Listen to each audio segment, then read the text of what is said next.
Hi guys, welcome back to my channel. If you're new here, my name is Anna. I'm a clinical psychology doctorate student and I make videos about real-life applications to psychology. So if that's something you're interested in, go ahead and hit like and subscribe.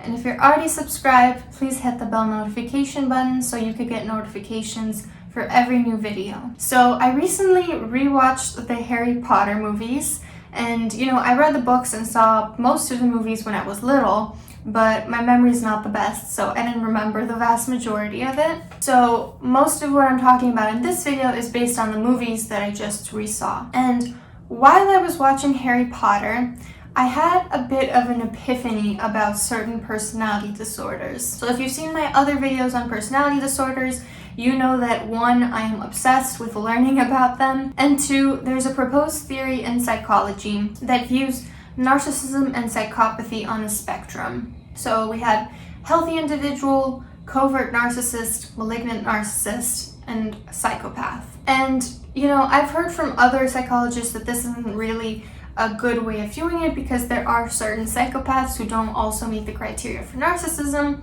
And I was keeping that in mind while I was trying to figure out how I would rate different characters on both narcissism and psychopathy. And what I realized while watching these movies and trying to figure out where they would lie on that spectrum is that it's actually not a spectrum, it's an axis. So I suspect that as narcissism increases, psychopathy tends to increase as well, which is why there might be such a strong correlation between the two disorders. But I also think that it's possible to be very high on narcissism and low on psychopathy, or very high on psychopathy and low on narcissism. I just think that as a trend, it does tend to go diagonally on the axis. Another theory that I want to propose in this video is that sadism could be on a spectrum with psychopathy. So if psychopathy is a disregard for, or in some more extreme cases, violation of other people's rights, sadism is deriving pleasure from violating the rights of others.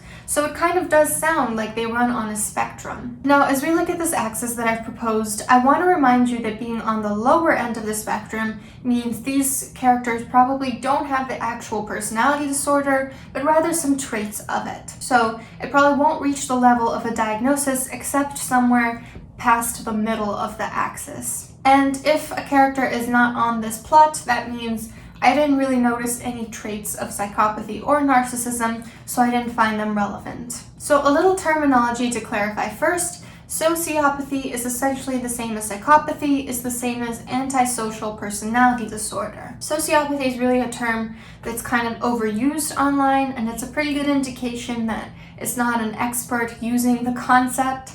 There are a lot of psychologists that believe, there are slight differences in defining sociopathy versus psychopathy, but in reality, if you look at the general history of the terms, they're kind of used interchangeably. Only psychopathy is what we call it today. So how I'm going to be plotting these characters, they go up 1 unit on the psychopathy scale if they have callousness, lack of empathy, grandiosity, vengefulness, desire for power, impulsivity, violation or disregard for the rights of others, manipulativeness, deceitfulness, lack of guilt, remorse, or conscience, rule breaking, recklessness, aggressiveness, and irritability.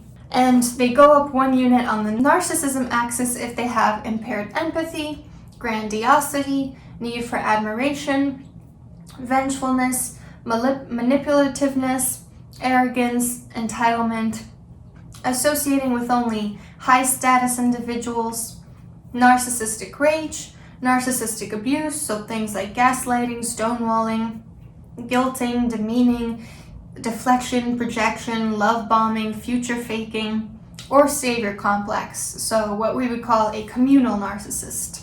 And if they actually derive pleasure out of hurting other people, they get bumped up into the sadism section of the axis. So you might have noticed that there's a ton of similarity between the traits and behaviors of NPD versus ASPD. So NPD equals narcissistic personality disorder, ASPD equals antisocial personality disorder. And that's part of why I think there's so much correlation between the two, is because they can sometimes look very similar, which is another reason why I suspect that most of the characters will be on a diagonal plot line on the axis, with the occasional character not quite on it, but I think this would be a more rare case. So let's start with Harry Potter. In terms of narcissism, Harry Potter has grandiosity. So we hear him saying, "I'm the chosen one." And also he has the savior complex. So he actually derives his self-esteem from saving other people. In terms of psychopathy, I don't really see any traits or behaviors. So he appears to be, low-level communal narcissist. So I wouldn't say this is NPD, but he does derive self-esteem from saving other people, and he has a little bit of grandiosity. So he has some narcissistic traits, but they're very low level and they don't cause distress or impairment. Moving on to Severus Snape. In terms of NPD, he has impaired empathy, such as when he's bullying Harry, vengefulness, for example, because Harry's dad bullied him and stole his love. In terms of psychopathy, he has vengefulness again and irritability. So he appears to be a covert narcissist. Again, I don't think that this reaches the level of the actual disorder, but he does seem to have low self-esteem and lashes out at people that remind him of how small he feels, like Harry. Then there's Draco Malfoy. In terms of narcissism, he has impaired empathy, grandiosity, need for admiration, vengefulness, arrogance, entitlement, associating with only high-status people, such as when he tries to befriend Harry in the first movie, and he tells Harry to stay away from the wrong kind of people, like the Weasleys and Hermione. He goes into a narcissistic rage, such as, when he's humiliated, like when the horse bird attacks him and he sentences it to death. In terms of psychopathy, he has grandiosity, vengefulness, desire for power, disregard for the rights of others, deceitfulness, such as when trying to help Voldemort while he's still at Hogwarts, rule-breaking, aggressiveness, and irritability. So notice that Malfoy is somewhere in the middle of both of these axes, so it's possible that he may meet the criteria for NPD or ASPD. Moving on to Lucius Malfoy, Draco's dad.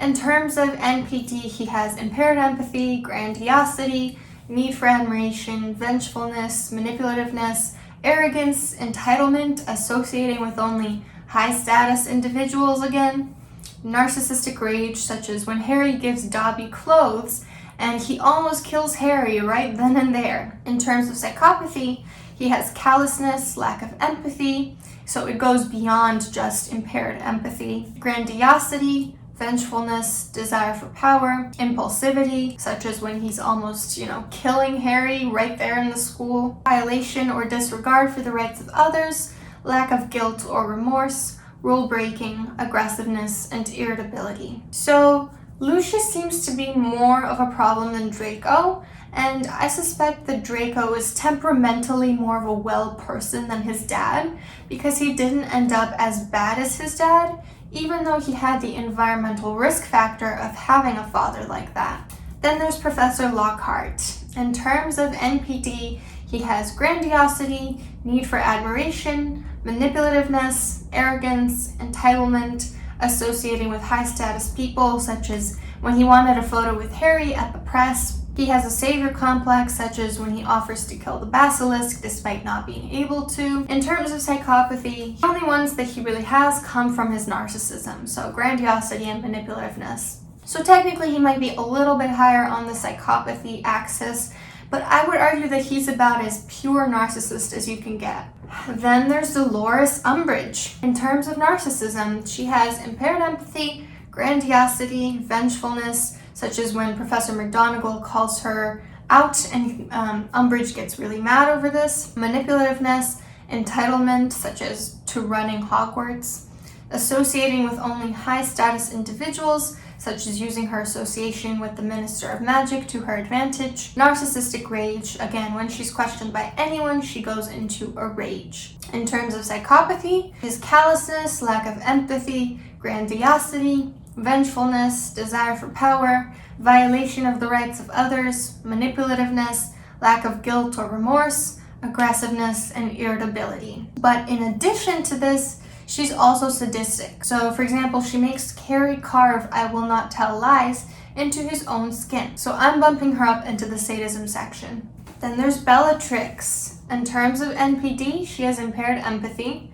In terms of antisocial personality disorder, she has callousness, lack of empathy, vengefulness, desire for power, impulsivity, violation for the rights of others, lack of guilt or remorse, rule breaking, recklessness. She's really quite a loose cannon. She seems to break rules for fun rather out of narcissistic reasons, and aggressiveness. But she also genuinely seems to enjoy hurting people just for the sake of it, so I'm putting her on the cusp of sadism.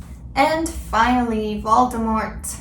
In terms of NPD, he has impaired empathy, grandiosity, need for admiration, vengefulness, such as, his whole quest to kill Harry because he got away from him, manipulativeness, arrogance, entitlement, the entitlement to rule everyone, narcissistic rage, such as when he's humiliated by Harry, narcissistic abuse. So when he gets into people's heads, the things he tells them are very in line with narcissistic abuse. For example, you're not good enough, you will lose, you will be sorry, I'll hurt your loved ones. In terms of psychopathy, Voldemort has callousness, lack of empathy, grandiosity, vengefulness, desire for power, violation for the rights of others, manipulativeness, deceitfulness, lack of guilt or remorse, rule breaking, aggressiveness, and irritability. And also, he enjoys hurting other people. So he's past psychopathy and into sadism. Clearly, Voldemort is the most dangerous and the most narcissistic and psychopathic of all the characters. So clearly, there's a tendency for psychopathy to increase as narcissism does.